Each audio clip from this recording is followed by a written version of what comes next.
Abusuya me no kase say what say GN bank say back and GN bank say ba biom na me pese me di ensem a akotwi eba breman de ma GN bank collapse ya enye omofort nye papa kwasi indum doctor enye no fort na emom MPP amoneko no na tena ase enye ma bone ne ma bone sem bia ko no eyeye enti na mom collapse bank yi medi munsem ne chechemu nyina de brew dwantoa de nsem bia betudwa ama papa kwasi ndum enso ne His Excellency John Dramani Mahama di nkomo bi ana na mse mede be brew anwumre papa kwasi ndum GN bank se obeka ya GN bank over Ghana de regions ni na GN bank wo honom na from 2016 2017 hoba no na GN bank collapse bra na mampanyina oba so na nakufado ne na aban ba womia betena so no mo collapse bank yi ese chese o mo document nye ensem bebre na ene amene o ka exposes ababonte a chese papa kwasindum na enye mfumso bia na enyambransem bi ana amanyamfo bi me no ka se nkomotwetwe bi akoso papa kwasindum ene His Excellency John Dramani Mahama o makachi a chese nkomodidie akoso yi ama papa no de ne chese na rehosem egu mampanyina ni na mampanyin so age na asem no feso mesrew yenkotie nkomotwetwe akoso wo papa kwasi indum doctor ene His Excellency John Dramani Mahama wontem yaba that today is not doing anything for anyone. So why did this happen? It happened because quietly we had been the entity, our whole group, that was funding Ghanaian contractors. There are a number of them. I know you know some of them. We put them in business. We finance their contracts. So when former President Kufuor took over, they decided, and I was there, they decided that they weren't going to give advance money to contractors, that you should go and get your own money. And when your project gets to a certain phase, the professionals, technical people will go and take a look, certify the project, they pay you, then you move on to the next phase. If they don't pay you in 90 days, you get to charge interest on it. And that was a system that was put in way back in 2001 or so, because it was said that people would get advances and do all manner of things with the money and not do the work. So up until 2017, cumulatively, we had financed up to 14 billion Ghana cedis worth of contracts, cumulatively. That's the impact we were having on the system: bridges, roads, school buildings, and so on and so forth. Now, in 2008, when we started asking for our money, what we said was there at that time was 1.8 billion Ghana cedis. What? 2018 was 1.8 billion Ghana cedis.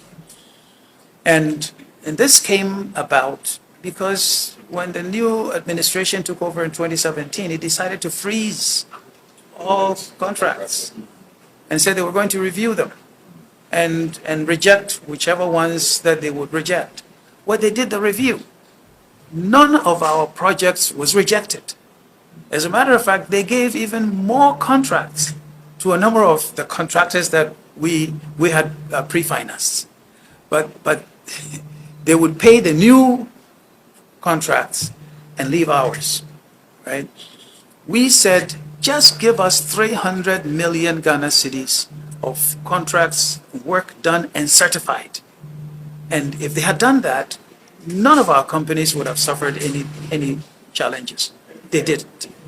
So Ministry of Finance said, go and get an independent person to audit these projects, which we did.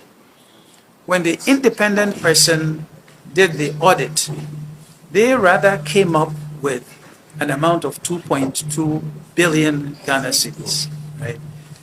This money is what today has come up to over 7.1 billion.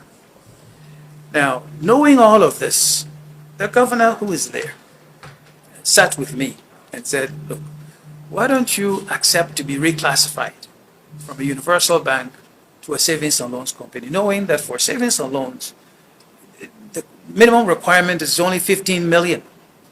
Okay, 15 million. So do that, continue with your business, and then when monies are paid, then you can come back and request to be brought back to universal banking status. I went back to the directors, said, okay, let's do this.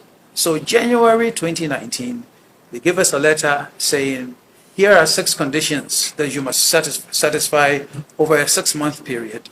Now go and become a savings and loans company. So we went and started working. After 6 months, we prepared this report. It's a transition report for the 6-month period. We gave it to them in July. All of the requirements that they gave us had been satisfied. And we said our capital at that point was about 200 million Ghana cedis. Now remember, savings and loans, you require 15 million, right? So imagine my shock when I'm sitting in Chicago doing some work, and in August I'm told that they have taken our license. I said, under what pretext? Under what condition? What happened?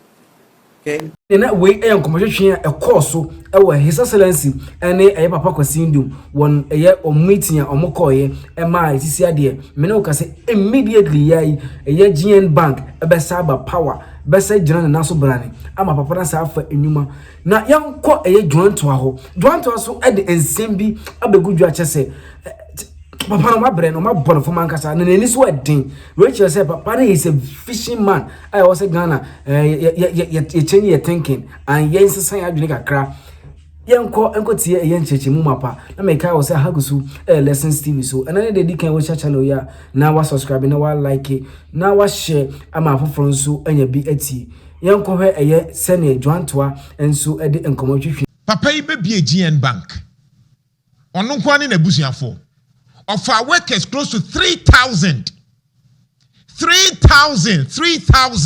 over and a papa bank ne nkwa o ye bebo boso Dr. Parker Syndrome na dwuma waye enti nanu na me ne obi ka bibi me say se Ghana ha se ya ntum na ya nto ama me prefer between a businessman and a politician se ye John Mahama siwo ene Dr. Parker Syndrome esiwa me to ama Parker Syndrome se ye de Nana Akufo-Addo siwo ene Dr. Parker Syndrome me to ama Dr. Parker Syndrome se ye de President John Mahama siwo ni ade ni nua Ibrahim Mahama siwo se me to aba ni enyi president me to ama Ibrahim Mahama se ye de President John Mahama siwo ni ade Kwame Despite ene Dr. Collins Amumu any Kesben mu any other businessmen na meto aba mu na majai President John Dramani Mahama uni bibi because a kromo hano politician do na anya business oriented politicians do na anim the way you see your business omo ye political omo nim kasa keke enti yera John Mahama kasa na onim kana wotimi kasa na ni papa na asema ni ato ama no but ubusane say wo dear business pan ye kasa wan kasa individually business and what create a wuni bi. Let me tell you today me hrenhra obia but I can tell you say odi Nana Akufo-Addo siwo odi President John Mahama siwo odi Dr. Bawumia siwo a obia ni ho a wa bia business chain Dr. Parker Syndrome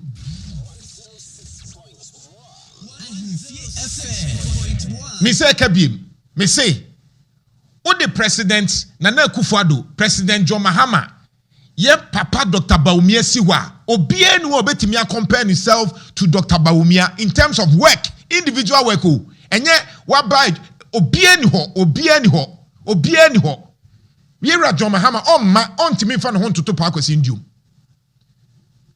buso mo say individually Yera John Mahama adwuma say no abie individual person before so be president mu de mu google mame mi busa o Ghana for mi busa say yemfa Yera President John Mahama nsiwo say adwuma say no individually ono ankasa as President John Mahama ono ankasa enye to ye president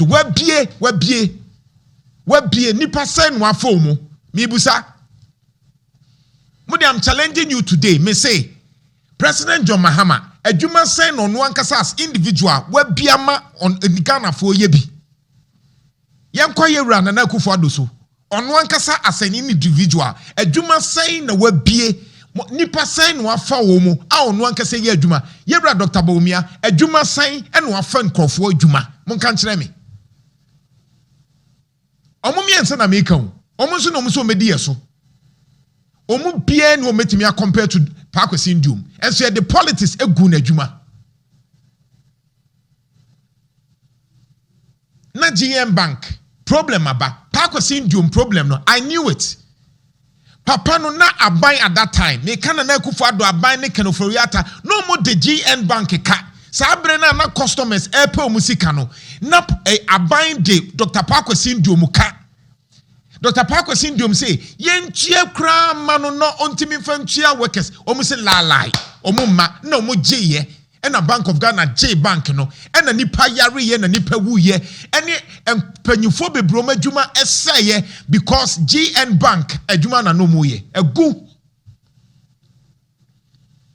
na papa yi akwa ba twimansoa for almost several years ye gun krofo bank hwe makacho say amanyofo ye jai wo mu a bibia na de aye amanyosem amanyoni na ombia adwuma na oba wode nani asi business na business agu ni aye no politics ene ye ba na ye NDC businessman MPP businessman na businessman sofa o mi adwuma da okotena ho na onu decide ma Minister for Unemployment ne hwan obusa ne said dia adwuma na wo atimi abie individual kro nim oyamanyoni ento na adwene ye so betimi adwene business o mie business da on fa nipa da Obama in 2008 Obaya who say Ford ne Chrysler problem aba Ford afa nipa bebre eye car Chrysler aye Obama mpamu mu odisika hye omumu emomu sa sore ye na sabi aban yase bank ni bi aye nneoma bi enkoyi aban wo se omo de ka 9 billion enso sika na wo de ye se wo ye clean up no nkwan na so chen sika na no mu hia no de bia na maka se anenti na wo se wo gu bank no wo branka betimi di sika hyem na Ghana fo no mu ye adwuma no be ka ho na omo mu ye sa no wo yi wo mafiri mu akwa discipline wo mu de me ka tia se maba ni ase ebia GN Bank problem wo ma nipa nso na eye adwuma enti se mimi wo me aban na metimi di sika hyemu dia ade na memfa sika ne hyem na menyi mpanyifo na se bi o ma ye nneoma no na me ne omu ndili na mempe obi foforo man be ye sa adwuma no ana onye panyin be hwe GN Bank ene other banks no nse de be ya Ghana fo mu ye adwuma no ebetimi aka ho First Allied Savings and Loans se me ba na minim se omu ni sika na me di sika hyema mayi mpanyifo no na me ne omu di na mapa me mpanyifo se omu mba mehwe sa First Allied Savings and Loans no because Ghana fo na ye adwuma wo ho nanso aban ni ba o se magu no monko ye yimadi uni nkrofo ewu ye because of that and maka to say aban dodo na nya business oriented niti omu take action ni ye nya nkrofo defend wo mo nyansa be na ewum we say omu de ka 9 billion wo de 21 billion plus and a paper sa de no me wants no mu hia sa sika no se me de ka 3000 wo betumi ama me 3000 fa sika ne behyem because 3000 wo de mamia enkofo adwuma ebeka enkofo adwuma ensei wanya sa we no pam wo mu Dr. Pakwesi Ndium and on one akwa ma court to say de aban ye no say enye emra kwan so ye manembra enti na mebusa say between Akufo-Addo President John Mahama Dr. Bawumia a omu nyina so omu petumi no omu say no ma bia adwuma chen Dr. Pakwesi